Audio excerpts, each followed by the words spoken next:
Part 2, Chapter 6, Saints, Sages and Saviours, the Law of Service.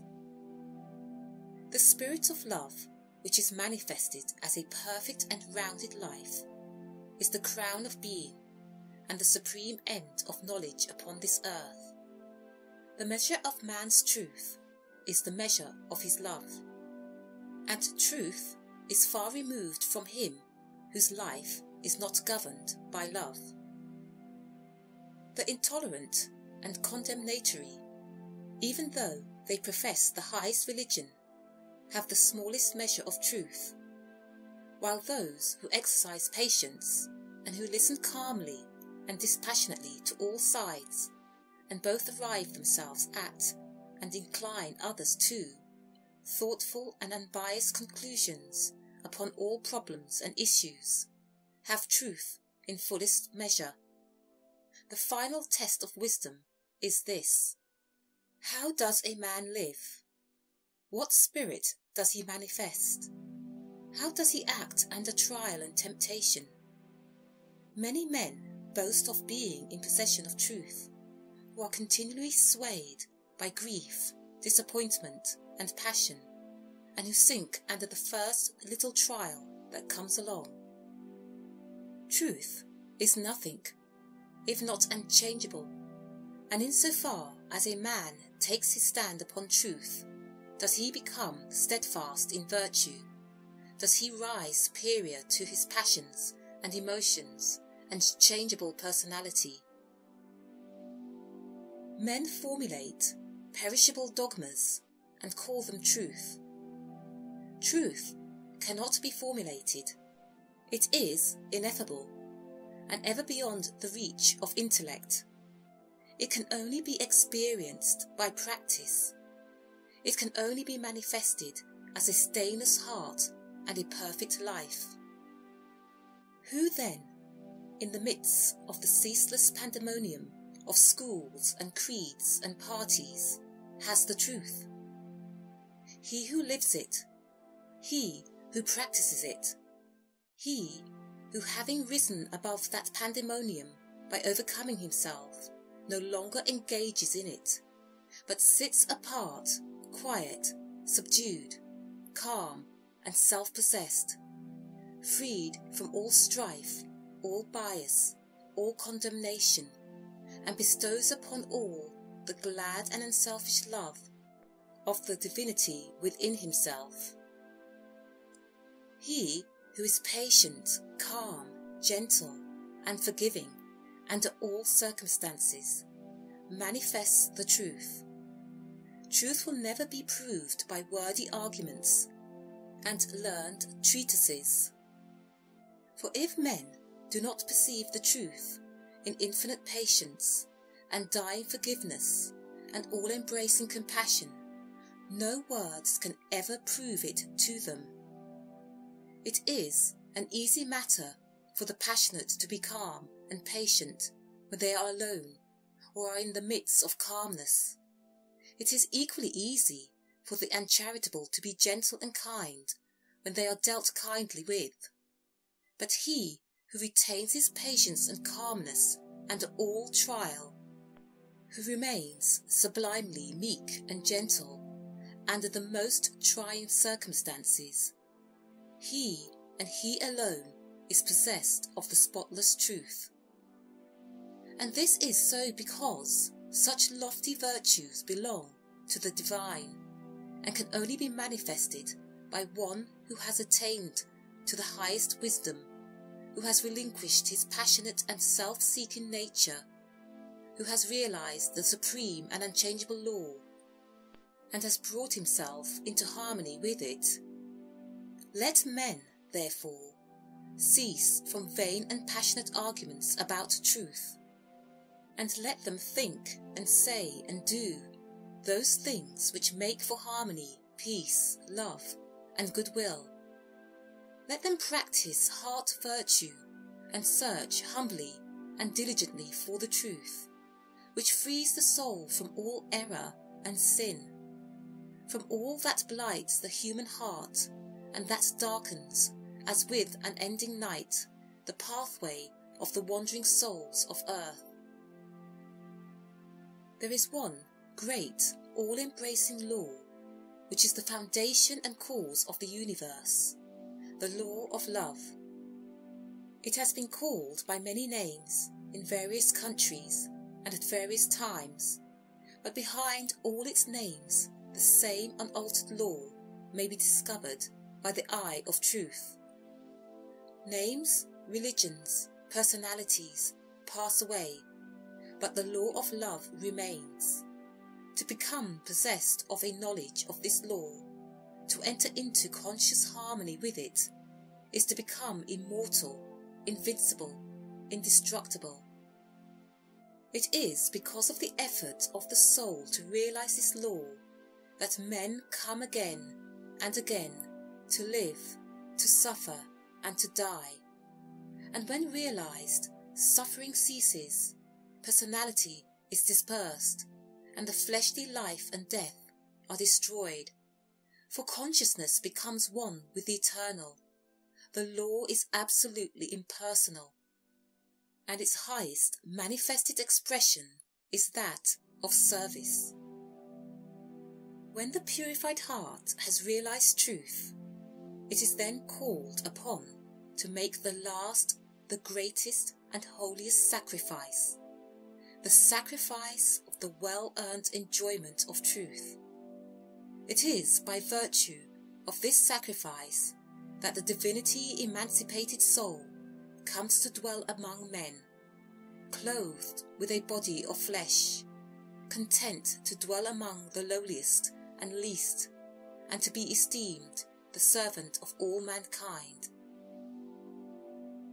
The sublime humility which is manifested by the world's Saviours is the seal of Godhead, and he who has annihilated the personality and has become a living, visible manifestation of the impersonal, eternal, boundless spirit of love, is alone singled out as worthy to receive the unstinted worship of prosperity.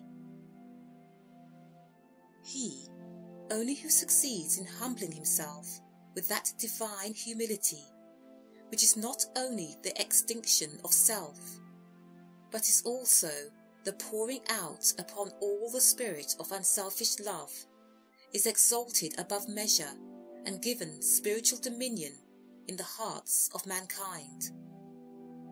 All the great spiritual teachers have denied themselves personal luxuries, comforts and rewards, have abjured temporal power, and have lived and taught the limitless and impersonal truth.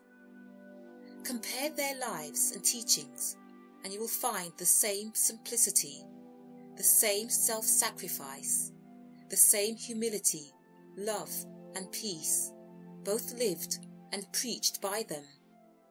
They taught the same eternal principles, the realization of which destroys all evil. Those who have been hailed and worshipped as the saviours of mankind are manifestations of that great impersonal law, and being such, were free from passion and prejudice, and having no opinions, no special letter of doctrine to preach and defend. They never sought to convert and to proselytize. Living in the highest goodness, the supreme perfection, their sole object was to uplift mankind by manifesting that goodness in thought, word and deed. They stand between man, the personal, and God, the impersonal, and serve as exemplary types for the salvation of self-enslaved mankind. Men who are immersed in self, and who cannot comprehend the goodness that is absolutely impersonal, deny divinity to all saviours except their own, and thus introduce personal hatred and doctrinal controversy, and while defending their own particular views with passion, look upon each other as being heathens or infidels, and so render null and void as far as their lives are concerned. the unselfish beauty and holy grandeur of the lives and teachings of their own masters. Truth cannot be limited. It can never be the special prerogative of any man, school, or nation. And when personality steps in, truth is lost.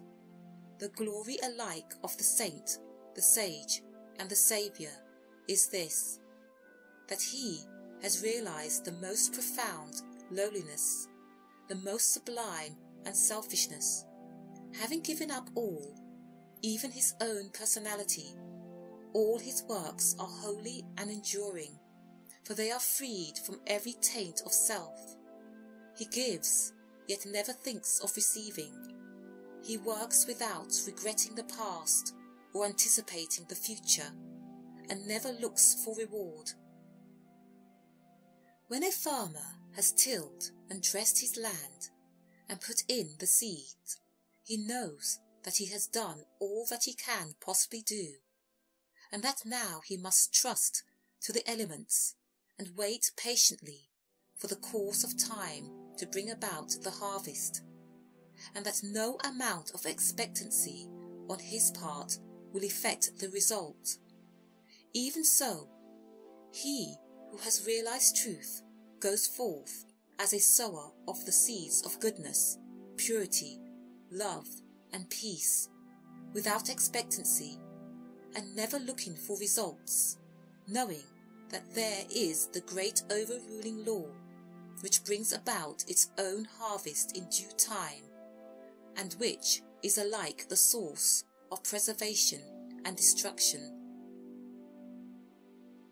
Men, not understanding the divine simplicity of a profoundly unselfish heart, look upon their particular Saviour as the manifestation of a special miracle, as being something entirely apart and distinct from the nature of things, and as being, in his ethical excellence, eternally unapproachable by the whole of mankind. This attitude of unbelief, for such it is, in the divine perfectibility of man, paralyzes effort and binds the souls of men as with strong ropes to sin and suffering. Jesus grew in wisdom and was perfected by suffering. What Jesus was, he became such. What Buddha was, he became such. And every holy man became such by unremitting perseverance in self-sacrifice.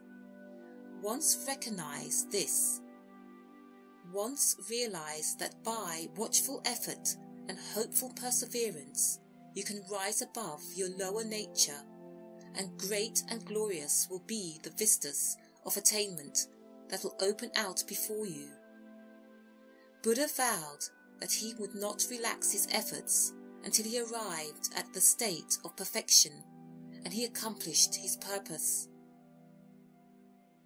What the saints, sages, and saviours have accomplished, you likewise may accomplish, if you will only tread the way which they trod, and pointed out the way of self-sacrifice, of self-denying service.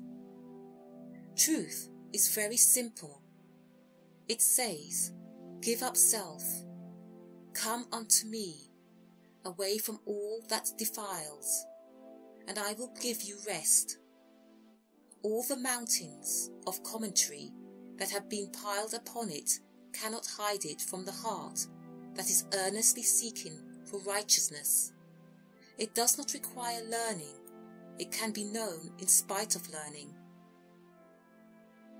Disguised under many forms by erring, self-seeking man, the beautiful simplicity and clear transparency of truth remains unaltered and undimmed, and the unselfish heart enters into and partakes of its shining radiance, not by weaving complex theories, not by building up speculative philosophies in truth, but by weaving the web of inward purity, by building up the temple of a stainless life, is truth realized.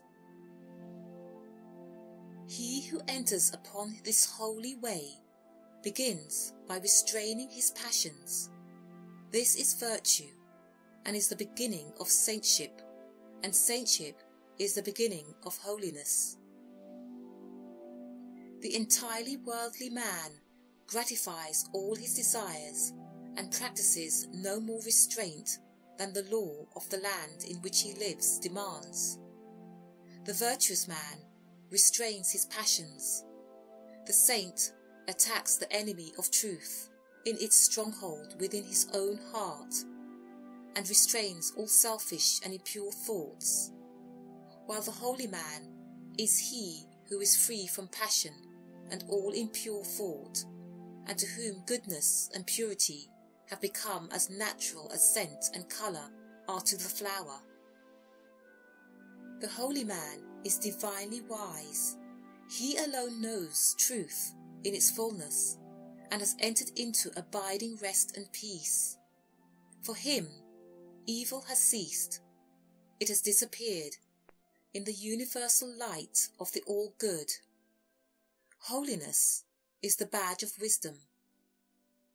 Said Krishna to the prince of Arjuna, humbleness, truthfulness and harmlessness, patience and honour, reverence for the wise, purity, constancy, control of self, contempt of sense delights, self-sacrifice, perception of the certitude of ill, in birth, death, age, disease, suffering and sin, an ever tranquil heart in fortune's good and fortune's evil, endeavours resolute to reach perception of the utmost soul, and grace to understand what gain it were.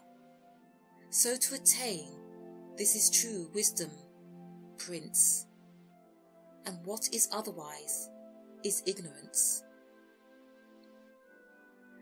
Whoever fights ceaselessly against his own selfishness and strives to supplant it with all-embracing love is a saint, whether he live in a cottage or in the midst of riches and influence, or whether he preaches or remains obscure. To the worldling who is beginning to aspire towards higher things, the saint, such as a sweet St. Francis of Assisi, or a conquering St. Anthony, is a glorious and inspiring spectacle to the saint. An equally enrapturing sight is that of this sage, sitting serene and holy, the conqueror of sin and sorrow, no more tormented by regret and remorse, and whom even temptation can never reach, and yet even the sage is drawn on by a still more glorious vision, that of the Saviour actively manifesting his knowledge in selfless works, and rendering his divinity more potent for good, by sinking himself in the throbbing, sorrowing, aspiring heart of mankind. And this only is true service, to forget oneself in love towards all, to lose oneself in working for the whole. O thou vain and foolish man, who thinkest that thy many works can save thee, who chained to all error, talkest loudly of thyself, thy work, and thy many sacrifices, and magnifies thine own importance, know this, that though thy fame fill the whole earth, all thy work shall come to dust, and thou thyself be reckoned lower than the least in the kingdom of truth. Only the work that is impersonal can live. The works of self are both powerless and perishable. Where duties, howsoever humble, are done without self-interest and with joyful sacrifice, there is truth, service, and enduring work. Where deeds, however brilliant and apparently successful, are done from love of self, there is ignorance of the law of service and the work perishes. It is given to the world to learn one great and divine lesson, the lesson of absolute unselfishness. The saints, sages and saviours of all time are they who have submitted themselves to this task and have learned and lived it. All the scriptures of the world are framed to teach this one lesson. All the great teachers reiterate it. It is too simple for the world, which scorning it stumbles along in the complex ways of selfishness. A pure heart is the end of all religion and the beginning of divinity. To search for this righteousness is to walk the way of truth and peace, and he who enters this way will soon perceive that immortality which is independent of birth and death, and will realize that in the divine economy of the universe, the humblest effort is not lost. The divinity of a Krishna, a Gautama, or a Jesus is the crowning glory of self-abnegation, the end of the soul's pilgrimage in matter and mortality, and the world will not have finished its long journey until every soul has become as these and has entered into the blissful realization of its own divinity. Great glory crowns the heights of hope by arduous struggle won. Bright honour rounds the hoary head that mighty works hath done. Fair riches come to him who strives in ways of golden gain, and fame enshrines his name who works with genius glowing brain. But greater glory waits for him who, in the bloodless strife against self and wrong, adopts in love the sacrificial life, and brighter honour rounds the brow of him who, mid the scorns of blind idolaters of self, accepts the crown of thorns, and fairer purer riches come to him who greatly strives to walk in ways of love and truth to sweeten human lives.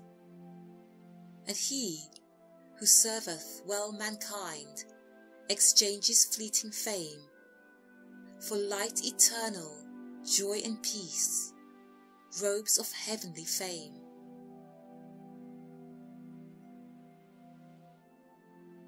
End of Part 2, Chapter 6.